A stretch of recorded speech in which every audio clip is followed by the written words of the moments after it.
நட்புக்கும் மதத்துக்கும் ஜாதி பேதங்கள் இல்லைதானே. அனைவருக்கும் வணக்கம். நான் உங்கள் விஜே. திருவாரூரின் புறநகர் கிராமம் அது. முருகையனின் பாரம்பரிய ஊர். மேற்கு புறத்தில் அவர் வீடு. மூத்தவர் அவர் என்பதால் மேற்கில் இடம் ஒதுக்கினார்கள். அதற்கடுத்தாற் போல் அவர் கடைசி தம்பியின் வீடு, அதையும் தாண்டி நடுத்தம்பியின் வீடு. அண்ணன் தம்பிகள் ஒற்றுமையாக அவரவர் குடும்பத்துடன் வாழ்ந்து வந்தார்கள். திடீரென்று சின்னவரின் மாமியாருக்கு அதிரையில் உடம்பு சரியில்லாமல் போக குடும்பத்துடன் அங்கு சென்றவர் கூடவே இருந்து அவர்களை கவனிக்க வேண்டி போனதால் அங்கேயே தொடர்ந்து தங்க வேண்டியதாயிற்று.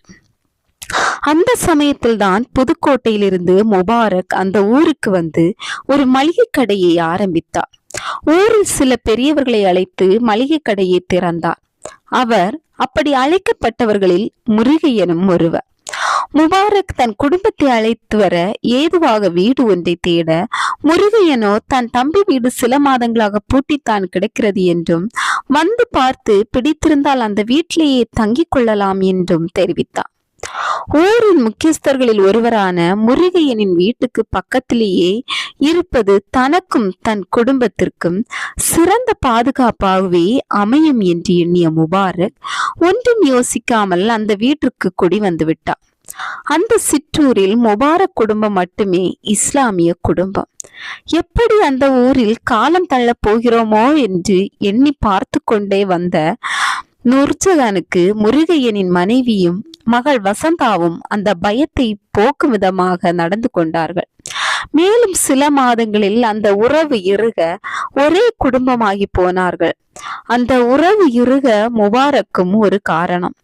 தன்னால் யாருக்கும் எந்த தொந்தரவும் வந்துவிடக் கூடாது என்பதில் எப்பொழுதுமே உறுதியாக இருப்பவர் அவர். ஆஸ்துமாவில்லால் அவதிப்பட்டாலும் அவர் மனைவி நூர்ஜஹான் பக்கத்து வீட்டு பையன் டவுனுக்கு செல்லும் போது முடிந்துவிட்ட மாத்திரைகளை வாங்கி வர சொன்னால் அது கூட வேண்டாம் என்று மறுக்கும் உயர்ந்த குணம் கொண்டவர் அவர். அந்த தம்பிக்கு எதுக்கு வீண் அலைச்சல கொடுக்கிற என்று மனைவியை கடிந்து கொள்வார்.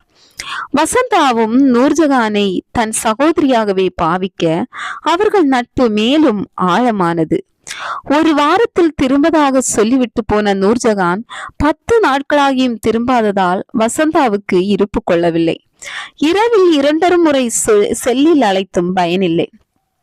அன்று காலை தன் மகன் சேகருடன் அவள் நாகூருக்கு புறப்பட்டு சென்றாள் வசந்தா. சேகர் வெளிநாட்டிற்கு கிளம்ப விசாவுக்கு அப்ளை செய்தவுடனேயே நல்லபடியாக அவனுக்கு விசா கிடைத்தது. வெளிநாடு சென்று வர நீதான் உதவி செய்ய வேண்டும் என்று நாகூர் ஆண்டவரிடம் அவள் வேண்டியிருந்தாள். அந்த நேர்த்தி கடனை செலுத்தவே அவள் மகனுடன் நாகூர் சென்றாள்.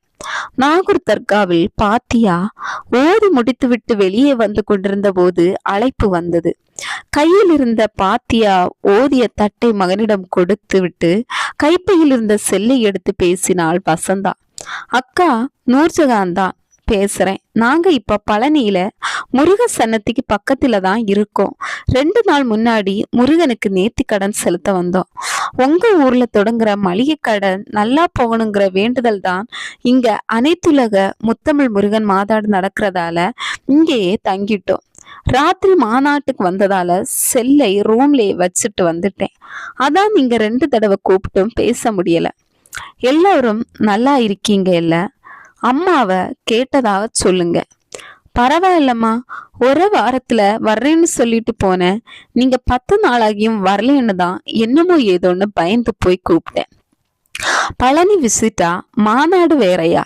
நல்லா பார்த்துட்டு வாங்க. நானும் சேகரும் இப்ப நாகூர்ல தான் இருக்கோம். நீங்க முருகனுக்கு நேர்ந்துகிட்ட மாதிரி நாங்களும் நாகூர் ஆண்டவர்கிட்ட அவன் வெளிநாட்டு பயணம் நல்லாமே வேண்டிக்கிட்டோம். அது நல்லா அமைஞ்சிடுச்சுல்ல, அதான் மறுபடி கிளம்புறதுக்கு முன்னாடி இங்க வந்தோம்.